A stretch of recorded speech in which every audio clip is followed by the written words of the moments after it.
Sinusitis disease हम लोग देखेंगे यहाँ पे। इसको देखने से पहले हमें इसकी पोजीशन को समझना होगा कि ये कहाँ पे होता है। एक्चुअल में साइनोसाइटिस डिजीज जो है वो पैरानेसल साइनस में होता है। पैरानेसल साइनस हमारे फेस पे पाए जाते हैं जो कि एक एयर स्पेस है। पैरानेसल साइनसेस कुछ और नहीं बल्कि एक एयर स्पेस है। इस एयर स्पेस के किनारे एक पतली सी लेयर होती है जो म्यूकस का कंटिन्यूअस सिक्रेशन करती है। ये म्यूकस हमारे नोज के थ्रू, नोज को ये चिपचिपा बनाता रहता है और इसी के थ्रू ये बाहर निकलता रहता है। तो ये जो पैरानेसल साइनसेस है वो 4 ग्रुप में है।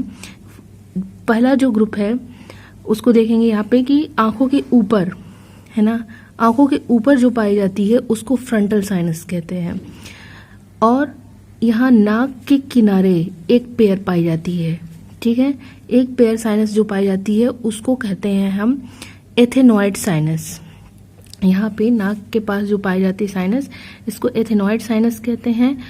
और किनारे किनारे नाक के दोनों नाक, यहाँ जो बीच से नाक आई है उसके बिल्कुल साइड में जो साइनस है उसको कहते हैं एथेनॉइड साइनस। अब यहाँ पर चिक पे आंखों के जस्ट नीचे जो साइनस पाया जाता है उसको कहते हैं मैक्सिलरी साइनस। ये भी 1 पेयर होता है। यहाँ से भी म्यूकस सिक्रेशन होता है, यहाँ से भी और यहाँ से भी।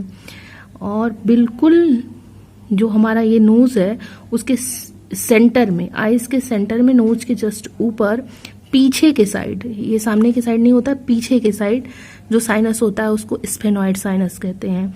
ये तो साइनस की लोकेशन हो गई कि कहाँ होता है हमारे फेस पे। अब साइनोसाइटिस डिजीज क्या होता है ये देखेंगे।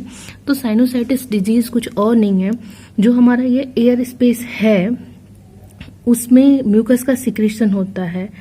अब इस म्यूकस में किसी भी तरीके से अगर वाटर आ जाता है, कोई लिक्विड भर जाता है या फिर कोई बैक्टीरिया एंटर कर जाती है तो उसके वजह से इन्फेक्शन हो जाता है। और इस इन्फेक्शन की वजह से यहाँ से इसमें म्यूकस जो है, म्यूकस का रास्ता जो है वो ब्लॉक हो जाता है। मतलब म्यूकस बाहर नहीं निकल पा रहा है किसी भी वजह से, कोई इन्फेक्शन होने की वजह से जो म्यूकस का सिक्रेशन ये लेयर करती है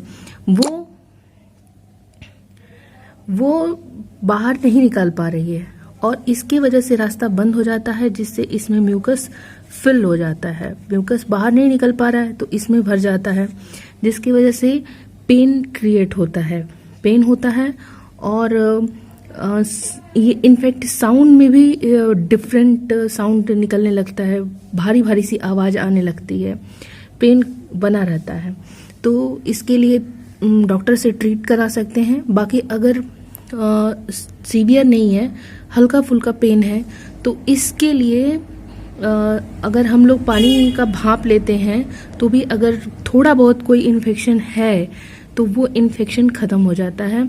उन भाप लेने से नाक के रास्ते से जो जाएगा भाप वो यहाँ पर पहुँचेगा और अगर कोई बैक्टीरियल इन्फेक्शन है तो बैक्टीरिया जो है वो ख़त्म हो जाएगी और इन्फेक्शन जो है वो बंद हो जाएगा।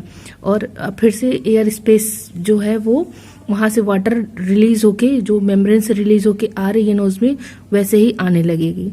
तो ये है साइनोसाइटिस डिजीज। इसमें कभी कभी बहुत ज़्यादा सीवियर हो जाता है जिससे इन्फेक्शन काफ़ी हद तक बढ़ जाता है। कभी कभी जिसको प्रॉब्लम होती है वो बोलता है कि हमारे फोरहेड में यहाँ पर पेन हो रहा है, ठीक है, इस पोजीशन पे पेन हो रहा है, तो वो फ्रंटल साइनस में इस तरीके का प्रॉब्लम होने की वजह से होता है।